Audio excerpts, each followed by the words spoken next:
Welcome to Star Wars Lore with Idiots, a show where one might ask, so if the Force is a mystical energy field that surrounds us, can I channel it to power my blender and make smoothies?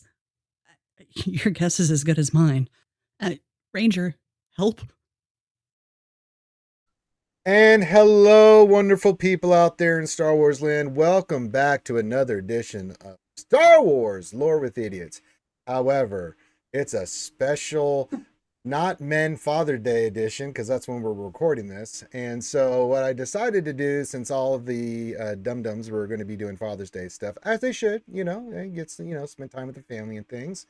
We've got a wonderful group of ladies. The ladies are taking over, and I can promise you, they're not them. So this should be an informative and well diverse discussion about Star Wars. We do have a special guest, and I will introduce her in a moment.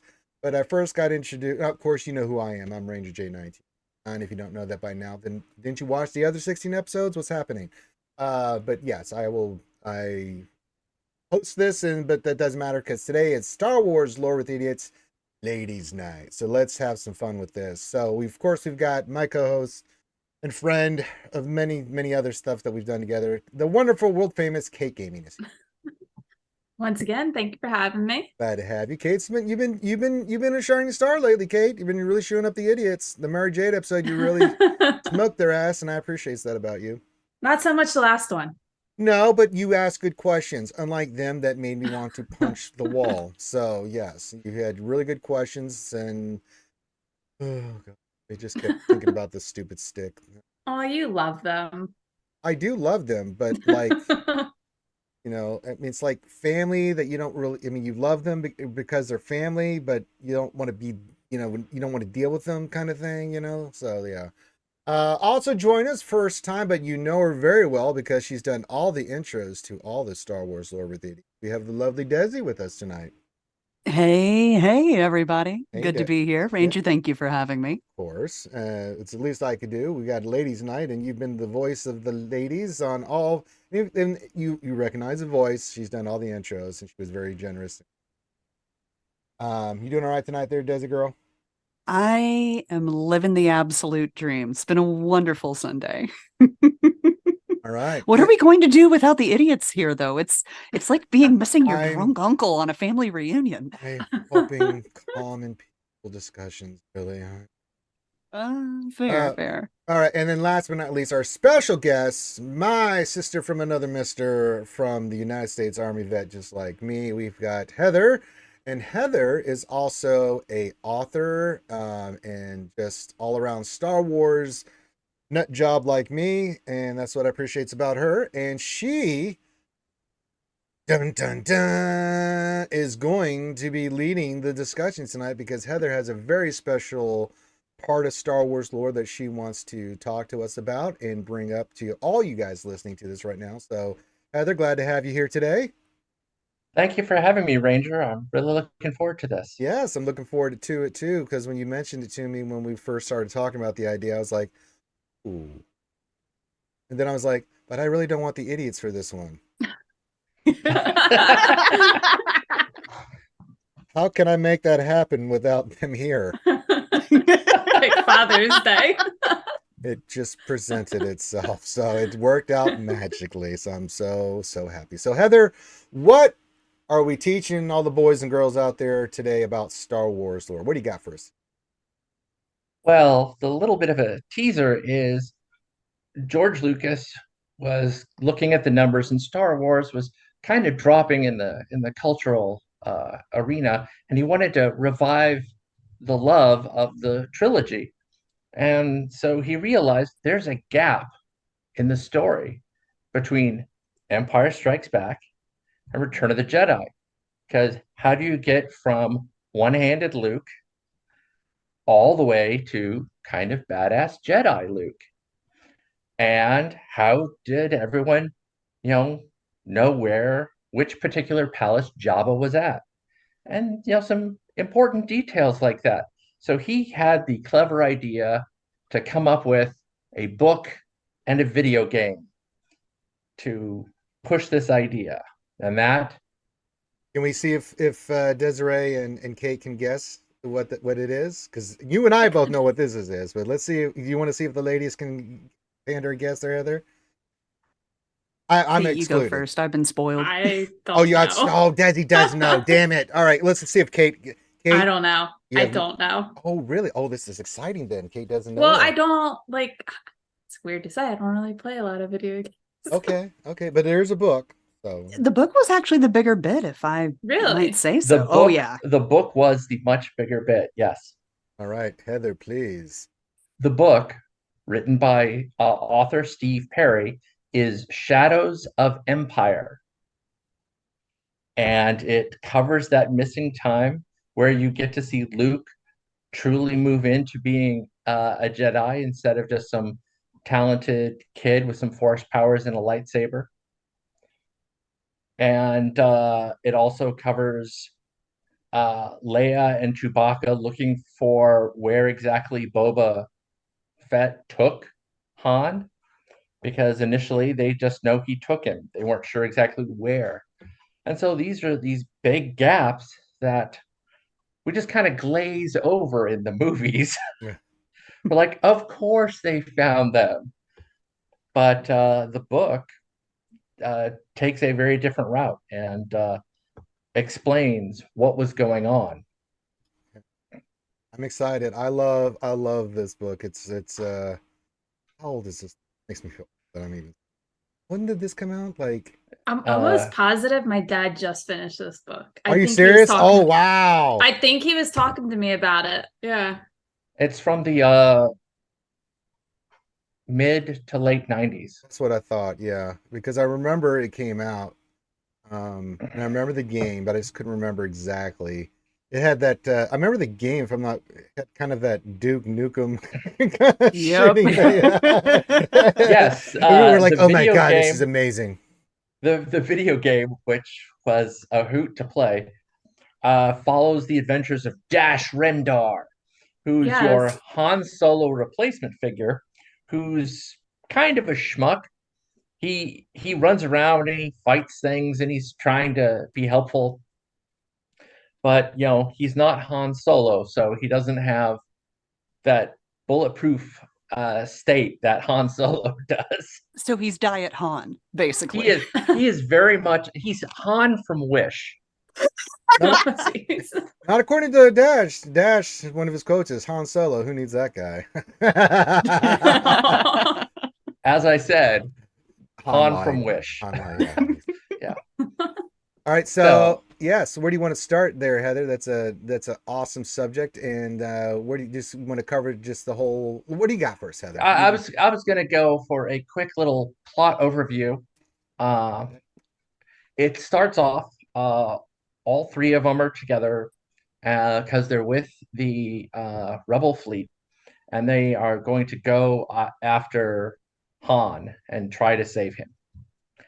And so they decide what they're going to do is get into contact with the criminal underground because they're the most likely people to know that. So And Leia who comes are up with her Leia? Okay. Leia comes up with her costume that she wore in Jabba's palace to cover her identity. Chewbacca was just going to be, Chewbacca because he's not Oh yeah, yeah. very. Yeah, what are you going to do with him? Can't Well, really maybe hide put some him. lederhosen on him or something. Oh, Chewbacca and lederhosen. That's an image. I took that from one of the original notes from the producer or the executives at Fox when they first saw Star Wars. Like, couldn't the Wookiee have some lederhosen on or My something? God. And Luke is like, I really need to do some training because I'm not where I need to be. And they're like, well, help us get started, and then you can go train.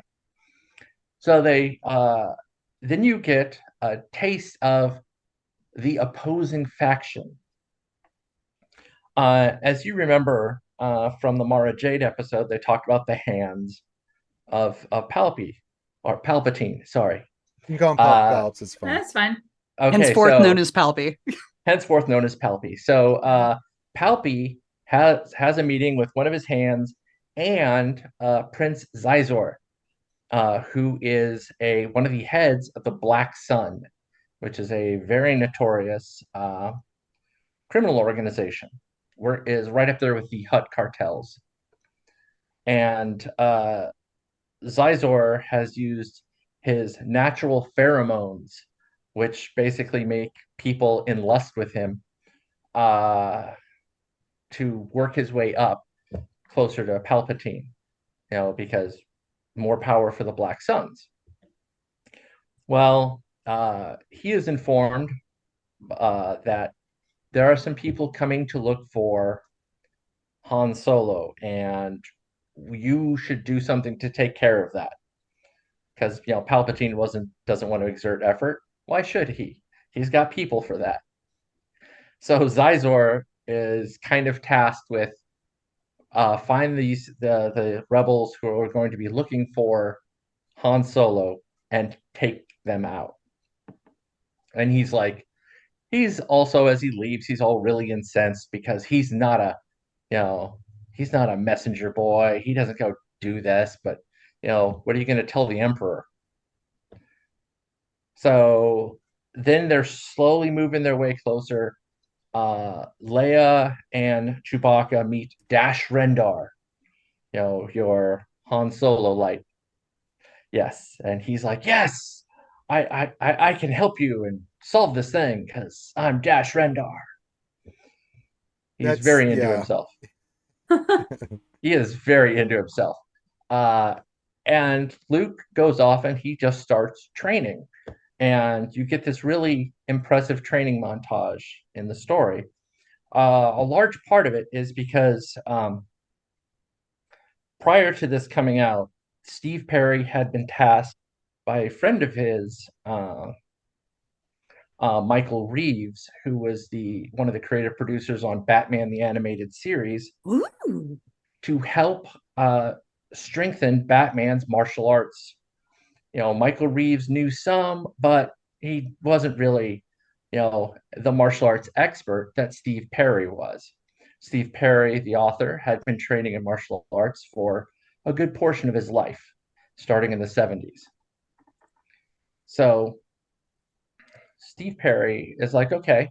And then he wrote the 2 episodes dealing with the ninja and one about samurai, and really just kind of gave Bruce a much more solid grounding in martial arts, which went really well. And those episodes were highly loved in the Batman the That's Animated Series. fascinating to me because you know me, I'm all about that series. I didn't know Steve Perry was involved. Oh yeah, he did at least 3 episodes. Dude, I'm gonna have to go back and rewatch them. Yeah, Steve Perry, what he is most known for is he writes science fiction books. He wrote a series called The Man Who Never Missed, which is about a galactic civil war, mostly carried out by about 8 people, and they win because there's a whole. Read the book series, yes. Don't go. Yeah. Read the book series. It's really intense. Yes. But he came to Star Wars and was like, okay, so you want me to what exactly? And they were like, well, whatever you want, pretty much. You just have to make sure we get to here. He's like, okay, well, Luke seemed to know much more about fighting and much more about body movement. So martial arts training montage it is. Very nice. So, what was the martial arts that, or what was pretty much the montage that Luke went through to get him to the level we see him as an actual Jedi Knight in Return of the Jedi? One of the things he does is he tries to walk on a tightrope, a very thin tightrope, and it gives him all sorts of troubles. I love this bit because it's absolutely hysterical. Because Luke falls a lot, and because he's not using the Force, he just thinks he's supposed to be able to walk this. And then as he starts using the Force more, time seems to slow. He's able to get a better sense of his balance. He's able to, it almost feels like the very small tightrope is suddenly much wider and it's much more stable. It's not as bouncy. And it talks about how the force can be utilized to enhance your physical capabilities, which you see in through the whole series, but is never really addressed. Right. And so Luke starts to get the hang of being a Jedi Knight and being able to better uh, handle moving like a Jedi. Because once he can move like a Jedi, like Yoda had been trying to teach him, he can fight like a Jedi. Is that really what? Is it mainly just the Force and him understanding the Force in the Yeah, training montage? and he uses the drones to start shooting at him while he's doing it. Doing tight ropes and jumping from platforms and running, and he just starts making it more difficult for him. And as he starts learning to truly trust the Force, he gets better.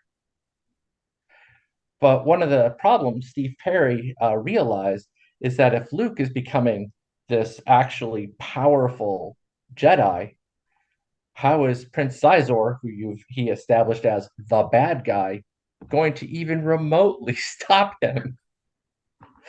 He was faced with a really serious problem. How do you stop a Jedi when you are not?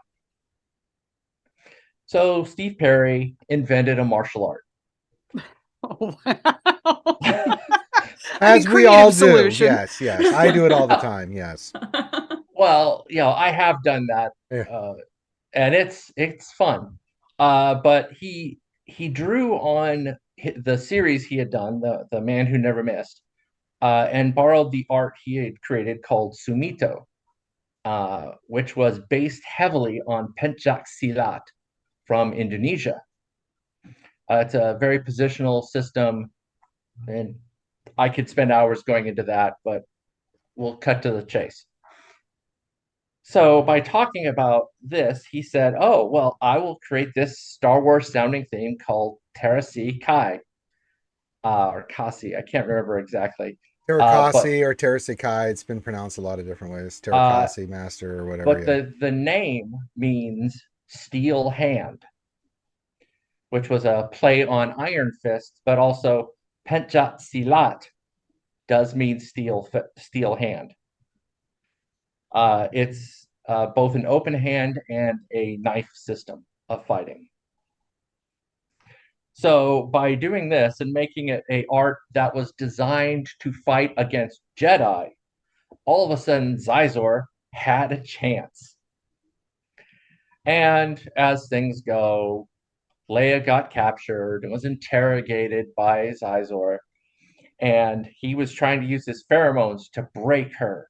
I was gonna say, like, we've got a villain with pheromone sexy stank, and we're putting it up against Leia. Like, we've already got, Well, I mean, Wish version of she Han turned down Solo. Jabba. I mean, I think she might be okay here. Well, I don't Yeah. know. I mean, Jabba is a sexy slug. You can't deny the slime. Oh. Mm. So, what helped Leia in fighting off her, the pheromones was her latent force connection. And Perry makes that very clear that the reason it wasn't working is because she was the other one that Yoda had been talking about. And so, he makes that connection pretty clear. And then, just when it looks like all hope is lost, Dash Rendar and Chewbacca manage to find Luke in his training area and say, "Hey, Leia got captured again. Can we need to save her?" And so they go off and save her. And Dash Rendar runs around and shoots people, and Chewbacca lumbers along and hits more people and shoots them more accurately because Oh, it's true. he's Chewie. Yeah. And then Luke just blazes through these faceless bad guys, and they manage to save Leia. But Dash Rendar goes to get the ship to bring it in, and he gets blown up. Oh, geez. We don't know if he's dead or not. It just, the ship blows up, Allegedly. allegedly. But they get away because, Luke bisects Zizor, and that's the day is saved. See, we got the And old Darth Maul treatment then. yep. And so you have this whole thing of they now know where which palace of Jabba's Han is. They now have established the identity of the bounty hunter Leia is pretending to be, and Luke they come up with their plan, and that takes us to Return of the Jedi. And then the droids first. Yes.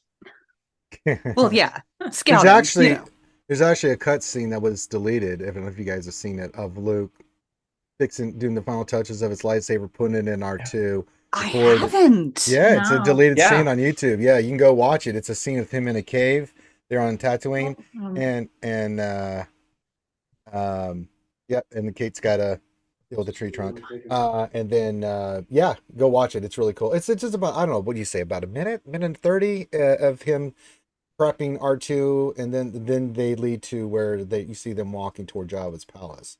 Can't believe I've never seen this. Oh yeah. Yeah, there's deleted scenes from Star Wars. You can go in. You can actually have some fun with that. I mean, the famous one is him and Biggs, with his friends. Yeah, I saw that one. Oh yeah. I missed this one. Ooh. Yeah, it's a deleted scene. I'm trying to think if there was any other Return of the Jedi ones that were there, but I digress. So that's the overview. Kate, you haven't asked any questions. I'm sure your mind's spinning with all this stuff. You've heard it for the first time. What I do you know. This is a think? lot for me to take in, so I'm just like, Yes. listen. What are "All right." questions you have about this? Heather's the So this- expert on this more than I am, because it's been a hot minute since I've read the books or played the games. So you basically said like Dash Rendar can now just randomly appear somewhere later in the timeline. I'm trying to. He does come back, right? I don't remember. I think he does. I think in one of the other books, he's mentioned, but it's after Return of the Jedi, and he didn't know that Leia was Princess Leia, and Oh, he knew Really? Chewbacca. Yeah, they lied to him. really? Well, I mean, come on, it's not Han. You can sort of trust Han if you squint, but this guy, he's Dash Rendar. Yeah, you're gonna trust him with I am, Princess Leia of what the formerly known as Alderaan. Yeah, I'd rather hire sand people to babysit my kids. Right? I would too. Well, more like I wouldn't. What's wrong with you folks? I'm kidding. Everything. It's funny you mentioned something. The costume that Leia created, they actually retconned that recently. In the Women of Star Wars, she gets that costume with the help of, I want to say, Sabine Wren. They actually knock out and take the costume from the actual Bush person for her to go on her mission. Oh my god! Yeah, it's actual wow. animated, an animated 5-minute thing that they did with all the Women of Star Wars things, and so yeah, that's how she gets the costume now officially in canon. And I've forgotten about that in the books when you mentioned it, Heather. I'm like, I remember they dreadcon that shit. Oh my god, that's right. So that's actually not. Of course, this is, I don't know. Is this canon still? I'm trying to remember. I don't know. Included it. That was used my to next be question. Canon. It used to be completely and utterly canon. Because I know they did comics in between the timeline too. Yes. With the Star Wars comics, but I don't know if this falls into that. Well, there was a comic adaptation of this as well. Yeah. Which followed the primary storyline pretty concisely. I know this because there was the Vader comic, then there was the Star Wars comic after Disney took over, and I'm trying to remember. It got so confusing. Like I don't remember if Heir of the Empire was included in that. I don't think that it was, just based off the description. It doesn't seem like something Disney would want to, bear hug. Hey. Plus, from the game conversation, right? Like all of the characters that kind of got introduced around about that same Dash time, they're not canon either. Yeah, I mean, when they said pretty much none of the books have been taken, I mean, they're now starting to change that with Heir to Empire being brought in, Yeah. or at least a version of it. Okay. All right, Kate. What do you got for us? Questions, Desi. What questions do you have? I know you might have some questions. Let's go to Kate the Great. I, my head is still like taking everything in. Okay. What about Yeah, you? no, mine kind of is too. Like this Uh, is a lot. well, would you like another random fact Yes, let's get some from? random Absolutely. facts. Hell yeah, let's go. Love Okay, random facts. uh, it was going to be made canon in Rogue One that Saw Gerrera taught Jyn Erso Terasi Kai. What? Hmm. Yeah, it was gonna be in the thing. They had stuff, but it got dropped. But yeah, Huh. Saw Gerrera was going to be teaching her how to fight against Jedi. But thinking about some of the fights she got in, she would have cleaned their clocks much faster, if she had actually had access to that art. Yeah, they've done a lot with that art form over the years and expanded upon it through the lore, even today um, with the Mandalorians and other people. I think that some I didn't look. I think it was originally created by the Mandalorians from the Mandalorian Wars after Darth Yeah, Revan kicked the living crap out of them and they lost to the Jedi. I believe is where this comes from. yes, and they said, that's bullshit. We're the Mandalorians. Let's fix that. Yeah. Uh, and so they invented this art. And then there was apparently fighting arenas using this. Various other characters knew it. So it wasn't, completely hidden in the lore. There were multiple characters who showed up who knew how to fight using this. And so having Saw Gerrera teaching Jyn Erso Makes as a sense. youngster would have made sense. I think it would have been really badass, personally. Oh, I Yeah, think it totally. totally badass. Yeah. Okay. Yeah. All right. Well, we have our other ladies think of some questions. Any other fun random facts you got over there, Heather, for us on Oh, actually, I've oh, got oh, one. oh, Desi's And got a it's not question. really a Oh, question, but oh, it's okay. something I wanted to bring up. So is this the first time that the concept of the Black Sun was introduced in Star Wars in general? Because we've got a lot of that floating around now, but I Yes. The Black Sun was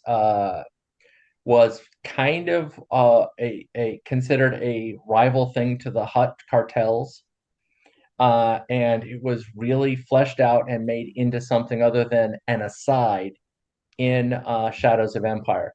Because since Xizor was one of the characters you followed, he was able to get into detail into how it was run, the fact that they covered a lot of the same illegal trade that the cartels did, that they battled against the cartels now and again. But they had more control in the central part of the empire around Coruscant and stuff like that, where the Hutt oh, cartels were mostly around on the Mid outer rim. rim. Yeah. so Mm. Black In Sun's big city.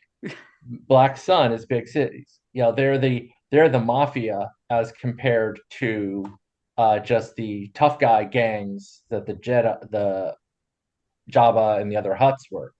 They had loose coalitions of people, and the Black Sun actually had, foot soldiers and stuff like that.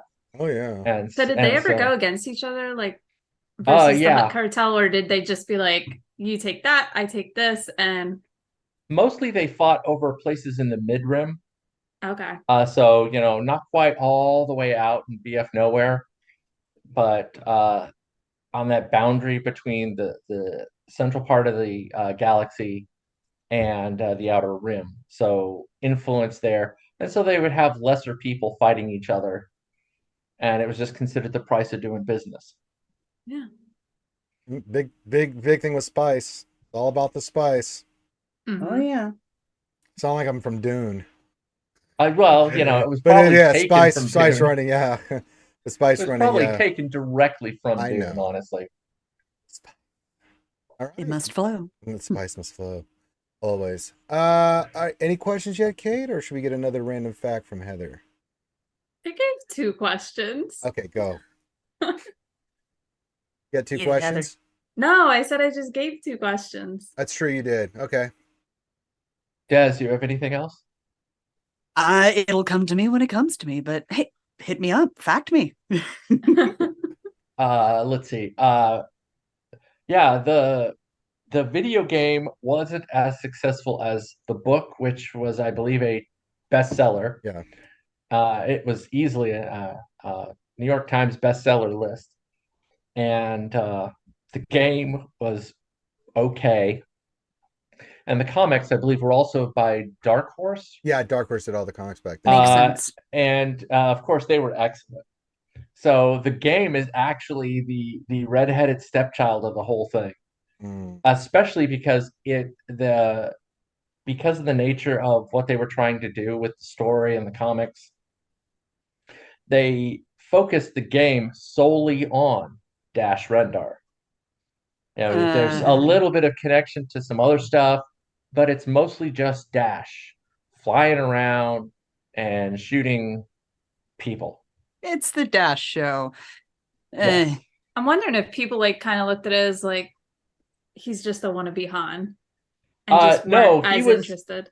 He was literally designed to be a wannabe Han. They wanted a character similar to Han, so they could get the Han style quips, but someone who wasn't as Han.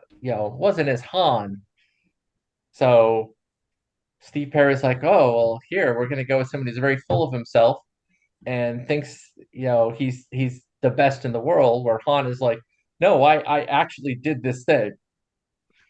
Why does no one believe me?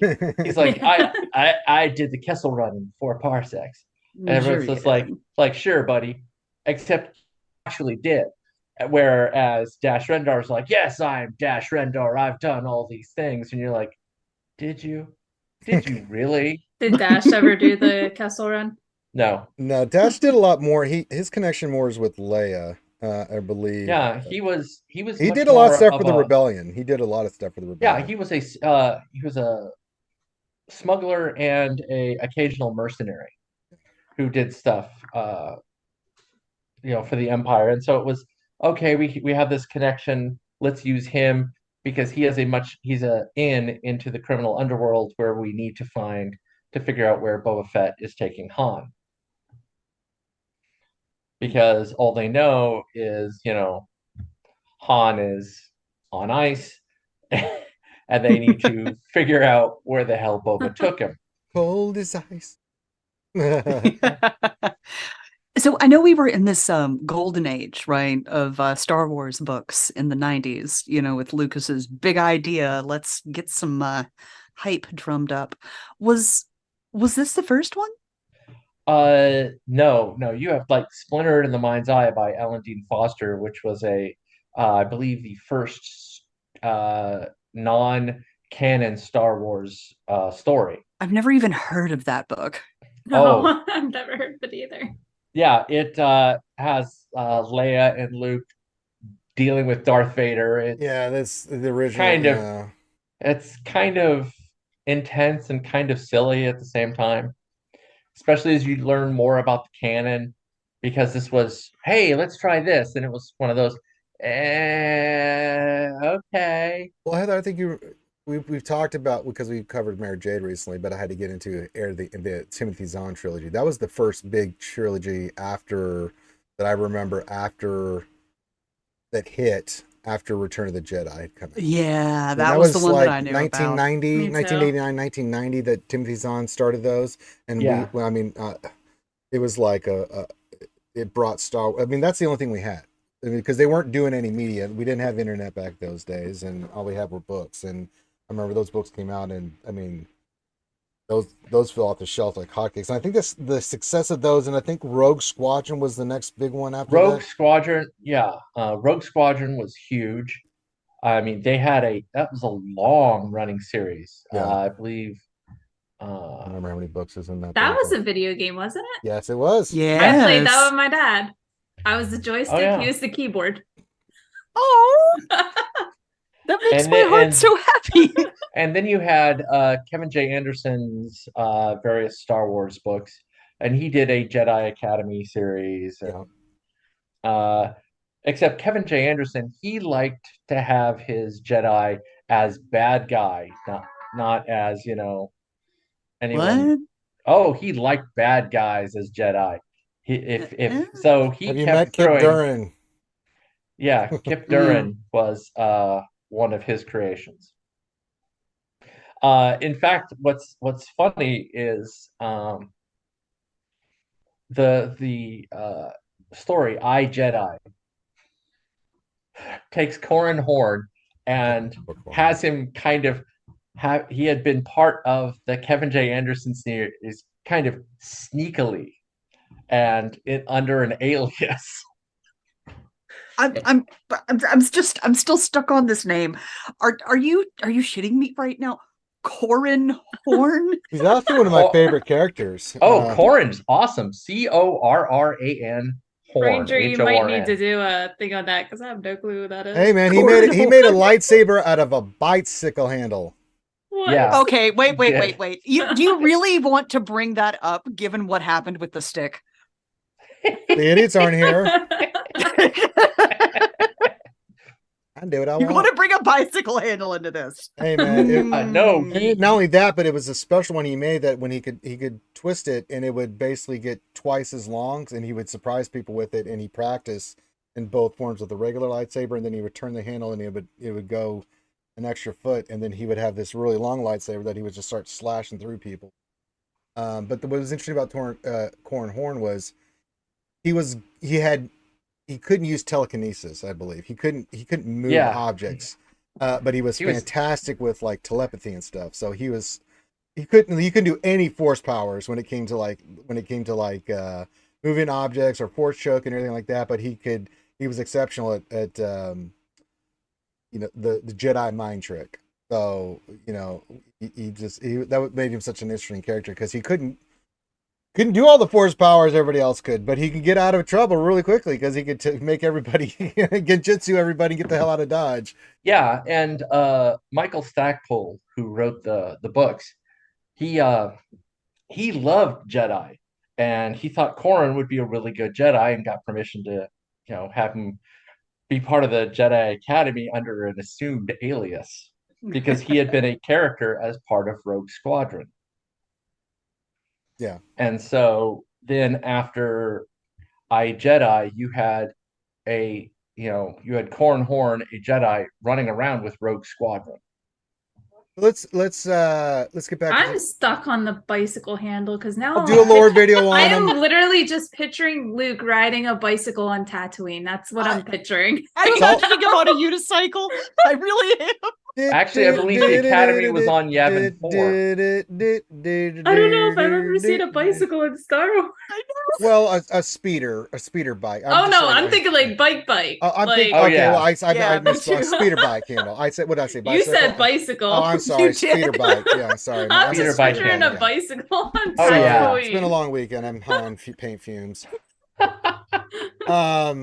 So let me ask this question. Getting back into Shadows of the Empire, what would you say the impact of Shadows of the Empire is for the mythos, the lore, where Star Wars was at the time? Like, why is this such an important book? Story? Timothy Zahn's Heir to Empire hadn't really taken off, so it took a Star Wars story and made it a New York Times bestseller.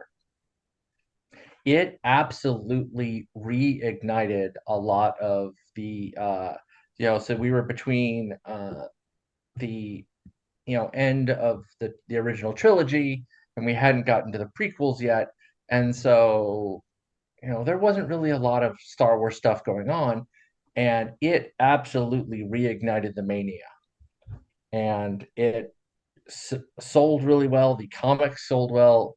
Because of those two, the video game sold mostly okay until people started playing it more, and then it sort of petered off. But yeah, it really added elements like the Black Sun. It added a martial art. it added all these different things that brought more life to the Star Wars universe, and that was really important and helped everything going forward. I It agree. sounds like it kind of helped pave the way to us continuing to get Star Wars to this day. It was Oh, a yeah. big project with LucasArts on this. Oh yeah, it was huge. And Steve Perry was the linchpin of all of it, because everything was waiting to see what hit the book was. And once he got the book done, and Lucas and then were able to see it, it immediately went into, Dash Rendar video game. It immediately went I've to got his Dark figure right Horse. behind me. Dash Rendar? Yeah, Where? the original. Oh yeah. That's not what he looks like in Swaggo. Well, this is from the 90s, and that's how they did that big, beefy. Here, I'll put it Yes, it was like G.I. Joe. Shoulder pads aren't nearly big enough. there. No. Yeah. So yeah, it was absolutely vital to keeping Star Wars alive, to keeping people engaged, and it also made it clear that books were a great format to continue the series in. And Yes. so then you had Heir to the Empire, you had Rogue Squadron, you had Jedi Academy books, and it slowly moved into things like the Yuuzhan Vong and the various siblings, Jaina and Jason, Anakin. Ben, Mara Jade, all of these things that really breathed life into Star Wars, all were set off because this one book really took off in the way that Lucas had hoped it would. I agree. That's crazy because you think about it and it's just like if it didn't do well, we might not have what we have today, like Yeah. book wise, even game wise, because a lot of the books turned into Everything games. wise. Yeah. I mean, Yeah. if it hadn't really built up the energy before, then when the prequels hit, you would have had mostly the nostalgia crowd going, and then some other people, and it may not have taken off as huge as it did. Because while people have a lot of, there's some issues with the prequels, they were still that was still big money Star Wars. Oh yeah, they were Oh, huge yeah. hits. Well, it's And like I then- remember being in like a film history and appreciation class because like that was my way out of like in college, like we had to take an art elective. So that was my Mhm. art elective. And they went into about Star Wars in general and like about how it was such a huge risk because nobody had ever seen anything like it. So Yeah. Oh It's yeah, crazy. I mean, Star Wars changed the way special effects were done, to the Oh, point yeah. where Star Trek, the motion picture, the very first one, had to be pulled from release and underwent 6 months of redoing all the special effects. Oh my God. Take that, Picard. led to Battlestar Galactica. It led to a lot of things. Oh, yeah. Oh yeah, I mean, it how movies were shot, high definition. It led to industrial The light and technology was just Technology so is something- advanced for that time period. It led to Industrial Light and Magic, which was created by LucasArts, that led to everything we have today. the Skywalker sound. Yep, Yeah. Mhm. all that to- stuff. Yep. And Oh yeah, it really helped the everything blow up even more than it already had. Yeah. And it was all because this writer who writes a lot of sci-fi martial arts books, and got into doing serials for like Aliens. I think he did the book for Aliens and some other big movie, and that got the attention of Lucas, and Lucas was like, hey, that's the guy we need. Did he do any other Star Wars books? Is that the only one he's known for? Or That's didn't the he only one he's known for. That's a shame.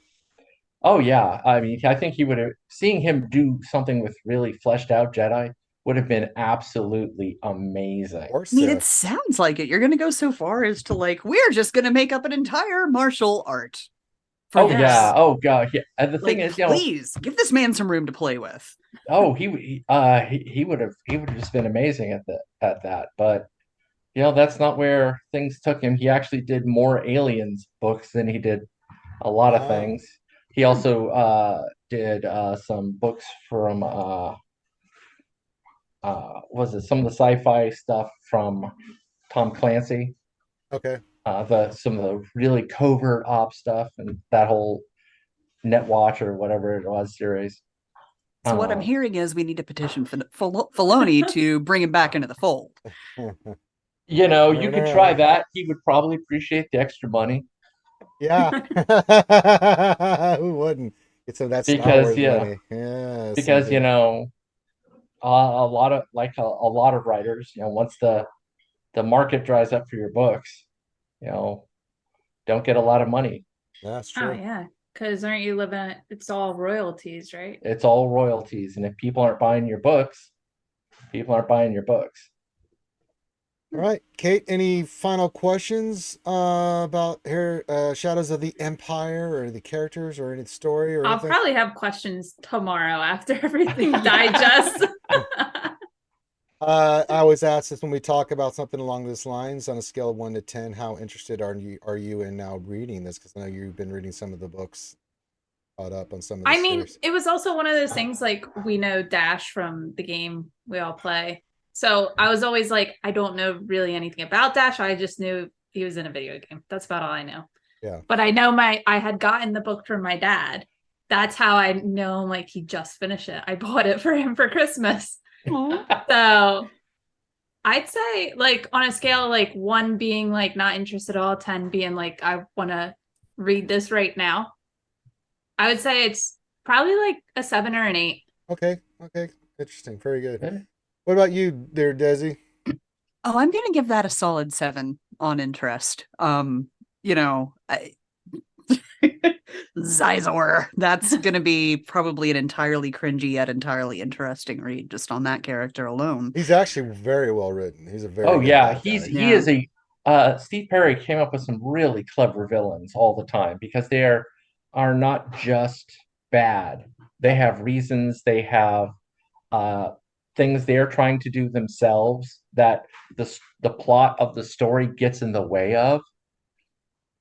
Is there anything we have to read before reading this though? Nope. You Nope. can just dive Okay. right in. You've seen Empire Nice. Strikes Back and you've seen Return of the Nice. Jedi. This is the gateway between both those books. Hell yes.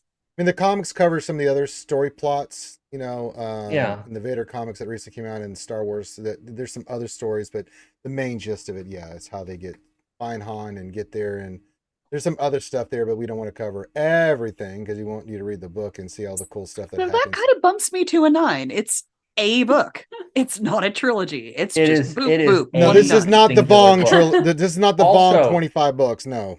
Also, Steve Perry writes very quick books. They're fast reads because he's my go-to for how to write combat. His combat scenes are Oh. absolutely brilliant. They are very quick. They have lots of movement, engagement. And he does, romance fairly well, but he keeps his plots moving quickly.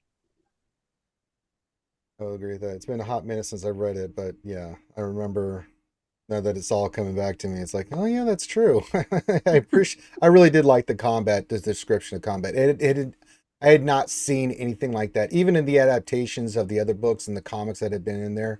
The way he described combat and the way he handled it was very unique. I really appreciated that.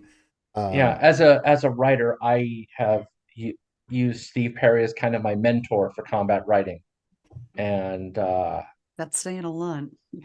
yeah, I've High read a praise. lot of different people, and he writes some absolutely just breathtaking combat scenes. Yeah, the only one that I come to mind that does phenomenal combat scene is R.A. Salvatore, but we're not gonna get into that right now. No. No. That's a whole different genre. That's totally different topic. Yeah. Okay, so Dritz Duerden Heather versus No. Vader.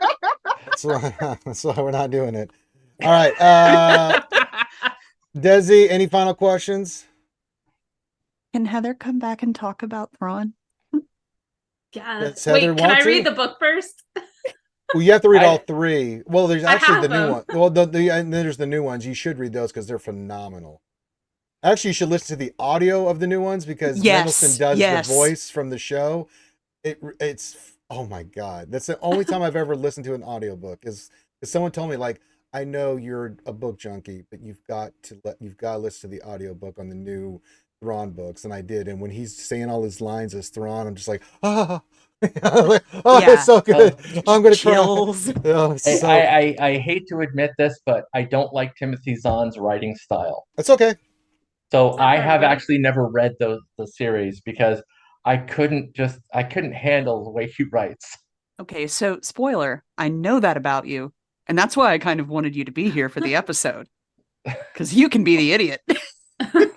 Oh, Uh, sure. Yeah. Set me up for the idiot. I can do that. All right. I'll do one on Thrawn. We'll have Heather back, and I'll do the lore with the ladies. So I mean, at least Heather be in like the spectrum of Star Wars. she knows not... enough about Thrawn, but No, I mean the other Yeah. idiots that go to Oh Marvel. no, this will be a ladies' night. I'm not doing that to Heather. Oh no, I That's mean true. if you want to abuse them that way, that's fine. Because I mean I know a lot about the character. I just don't know a lot about the books. yeah, they're actually very good. The introduction, Jade and everything. It's Oh yeah, Mara Jade is awesome. she's one of my favorites. We covered her, and it's so fun. She's so good. But That's you can the go only check out our question lore I have. video on that. Yes, you can go Yes. check out the lore video on Miss Ginger herself. Kicking Vong ass as a pregnant woman. Gotta love it. Still my favorite stuff. scene in the Star Wars books. I remember I was saying this in the very time. I was just sitting there going, "What am I reading? What is she doing? Holy shit! This is actually happening right now." Oh my god, it was one of the greatest things Hey, ever. you know, when you're motivated, She was a little you can do motivated at the amazing time. things. Well, the thing is, Oh, she yeah. was sick. She was sick too. She had the virus, so she was using. Oh half yeah, the she had force the she had spores. they remembered the Vong had infected her on that, and so she's at half power, still fighting them, kicking their ass. Karen Child. That's all you need to know about Mary Jade Skywalker. But you can go watch that on the Mary Jade episode because that's where we covered it. Okay, Heather, I know you're a writer and all kinds of stuff. Is there anything you want to pimp or Well, my book Transitioning Home just came out. It's Oh, available okay. pretty much everywhere. Okay. And in October, my fantasy adventure novel, The Hands of the Morai, come out. And that one's a Nice. lot more combat driven, and I have some really pretty stunning combat scenes, Nice. I can't wait for it to come out. Very nice. including a siege of a castle. Well, not a siege, an assault onto a keep. And I'll have a link to Heather's current book if you want to check that out. I'll have a link in the description of the video. And then when her other book comes out, I think we'll have her on again for the Thrawn stuff. And then we'll pimp her other stuff for her. So I think that's a perfect way to do it. So That would be awesome. There you I go. love Star Wars. I love talking about Star Wars. Absolutely. I'll save the Thrawn episode for the ladies. The idiots don't get that because they'll ruin it. Fair point. That's true. You've seen what they've done with all the other characters. No. Kate, any final thoughts? That hasn't changed from the last time you asked Okay. me. Glad to have you here, Kate. All right. Well, if there's anything you want to pimp or anything like that, I mean, you can see Kate on her channel. We do Swuggo, Star Wars Galaxy Heroes together, so you can check her out there. Then you can check Yeah. Desi everywhere because she's the cheerleader of the Star Wars Galaxy Heroes community. So check out the battalion. You can check out me. You can check out Kate. There's Desi somewhere, just lurking. Just be cheering. somewhere in a stream and Yeah. I'll be there saying And her nice, like, soothing voice. That's right. And that that's too. the voice of Star Wars lore with idiots, Desi. All right, so everyone, this video will come out tomorrow or Tuesday for our Patreons. If you would like to get access to these videos early, become a Patreon. It's linked in the description of the video. And that supports us to be able to not only record these and put these on YouTube, but also we have this available as a podcast on Amazon and Podbean. And you can download those and listen to those whenever you like. Someday I'll get Spotify. Ranger, I'm going to look this up for you so you can stop saying this every week. Trust me, I've tried. Really? Is it I that have hard? tried. I do everything I'm supposed to do. I submit Okay. it there, and then it says give it 3 days, and then check it, and then I check it. It doesn't exist. Then I message them. They're like, "Well, you're gonna have to do it again." So I go back in. I create the damn thing. It goes in, and I'm like, you know what? Go to hell. I'm done. You know. There's got to be a way. Oh, there is a I'm way. sure there is. It just doesn't mean it's easy. I have to paint, so I got other things to do. Oh, blame the paint. Yes. I got more important things on my mind. All right. Like 2 weeks. That's true. Oh God, that's gonna be so bad. Yes, I'll be in That's Vegas in 2 gonna weeks. be It's my birthday interesting. weekend. It's my 7 years of streaming. I have to be with those idiots. It's okay. I'll protect you. Thank you, Desi. You're good. Doing it to yourself, Ranger. You have done this yourself, Ranger.